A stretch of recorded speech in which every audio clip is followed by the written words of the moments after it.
Now hey guys, welcome back to the channel. In today's video, it is finally time to talk about the U-2. And no, I don't mean the band by that, I mean the actual plane, the Lockheed U-2. Yes, obviously the spy plane that came out 63 years ago, but they're actually still using this plane today, which is quite impressive as well. Now, this spy plane, or to put it in a better way, reconnaissance aircraft, is known for especially one thing, and that is how hard this plane actually is to fly for a pilot. Yeah, this plane is actually known as the hardest plane to fly for a pilot, especially in low altitudes and landings, which makes sense because spy planes like this aren't built for flying at low altitudes, but rather high altitudes. In fact, this plane can fly at the edge of space, so yes, only the most experienced pilots get to fly this plane. Now, the design is kind of interesting. We have a very high wingspan to body ratio, if that even exists. Yeah, the wingspan is actually high, which makes sense. You know, having such a huge wing, which is by the way as large as the wing of the 737, obviously helps gain more lift at very high altitudes. Also, we only have 2 wheels as a landing gear to save weight. Right now we have these little extra wheels that will help us take off,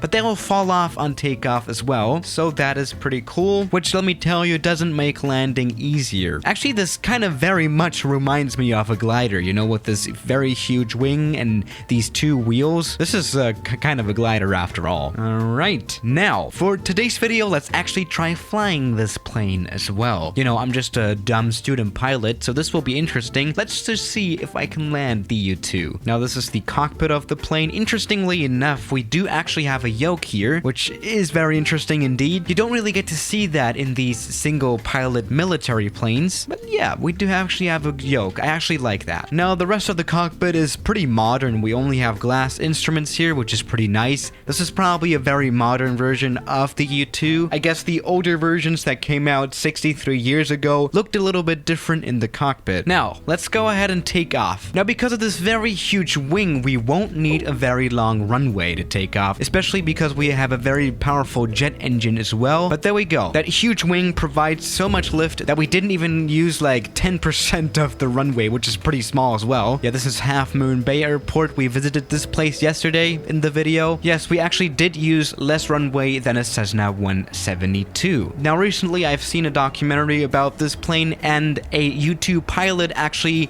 you know, described flying this plane at low altitudes, and he actually said that it kind of feels like driving a dumpster truck because you don't really have control of it, and I do definitely see now what he meant by that. This plane, it kind of just does what it wants to do. I don't like this one. But you know what? This is actually kind of cool anyway. Let's actually climb to a high altitude now. Now, yes, as I've already said, this is obviously a spy plane, or if you want to put it in a better way, a reconnaissance aircraft. And so it has to be flying at a very high altitude in order not to be seen. And actually, this plane, it flies at 70,000 feet, which is 21,000 meters. That is very high, actually. And we're just climbing through 43,000 feet, looking good. We're actually passing San Francisco now. Alright, now we are at around 74,000 feet, which is this plane's cruising altitude, and things are looking very good. We can see the land of California under us. That is all nice. Now, let's do some spying on California, I guess. Now, how does a spy plane like this work?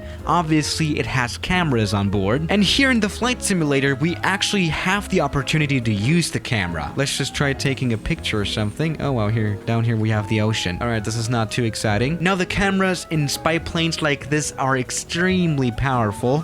We can zoom up to 64 times. Oh, wow, that is really sharp. That is a very big zoom. Let's use the wide angle mode. There we go. This is California. And so we have a preview of what our pictures look like. And these cameras, I think they still use film. These are not digital, meaning that they have a way higher quality. So yes, you can definitely do some spying here with this plane, while at the same time staying invisible to the ones on the ground. Let's actually switch to the view of the nearest helipad that is down here. This is what our flight right now looks like from the ground.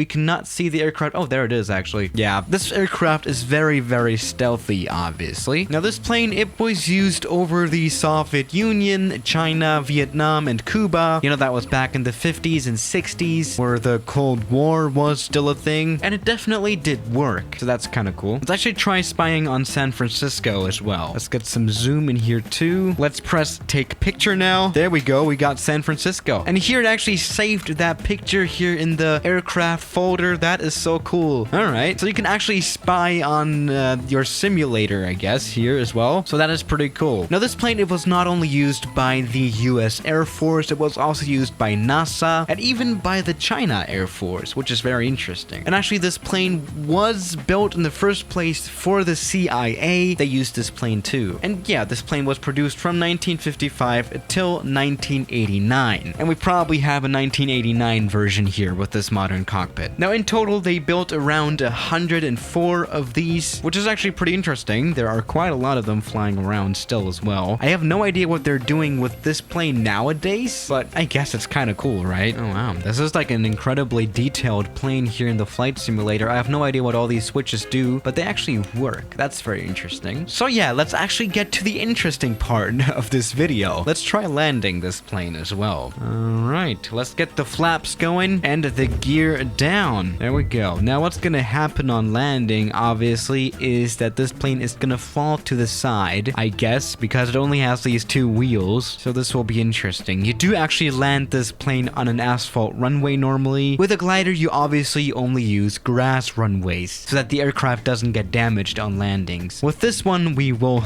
probably damage it on landing. No, yeah, we do not really have control of this airplane. I don't like it, especially comparing it to something like a Cessna 172. Pretty ridiculous. It really is like driving a dumpster truck. We're just, I don't know. Now, the way you land a plane like this is you basically stall it out above the runway and hope that it'll eventually come down to the ground. So having a short runway like this is actually not ideal, but whatever.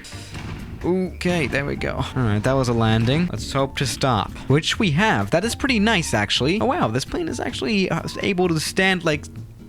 And there we go, we have flipped to the side, as I already mentioned. Now, that was a very, very slow landing, you know, due to this very large wing. This is not a very fast plane. Also, on cruising altitude, this is not the fastest plane at all. We were pretty slow, actually. There we go.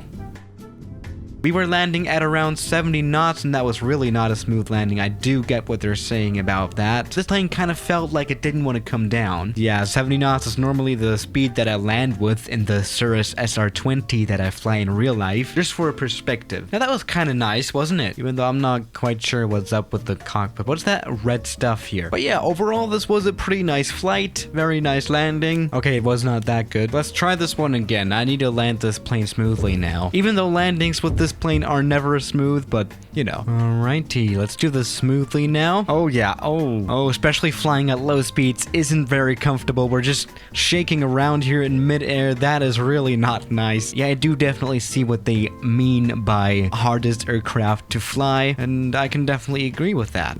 We're just wobbling around in the midair. That is not good. Again, with planes like this, you cannot force the landing. You have to let the plane come down by itself, or in other words, we have to stall out the plane, and then it'll come down eventually. There we go. That was a little bit nicer, I guess. Still a bounce. But yeah, landing is really the trickiest part of flying this plane. This plane flies a lot better at 70,000 feet than it does at 100 feet, I guess. So that definitely makes sense. So yeah, really, this plane, it belongs to the skies and not to the ground. Ooh, pretty mediocre landing as well. But yeah, this plane is kind of cool anyway, isn't it? So yeah, guys, what do you think about the U2? I think it's pretty nice. And I think it's very, very good that we're still using this plane today on the planet. You know, especially the Air Force. I mean, they're kind of flying history of aviation at this point. If you can fly this plane properly, then you're a very, very skilled pilot. And you can probably fly anything at that point. Now, yeah, guys, thank you for watching today's video. And I'll see you tomorrow. As always, good night. Now I gotta get this video to 10 minutes again, so here's a very fun fact about the U2 plane. Something very interesting is that this plane was actually developed at Area 51, and it also made its first flight there. Yes, Area 51 is not only used by aliens, but also for testing planes. So good night.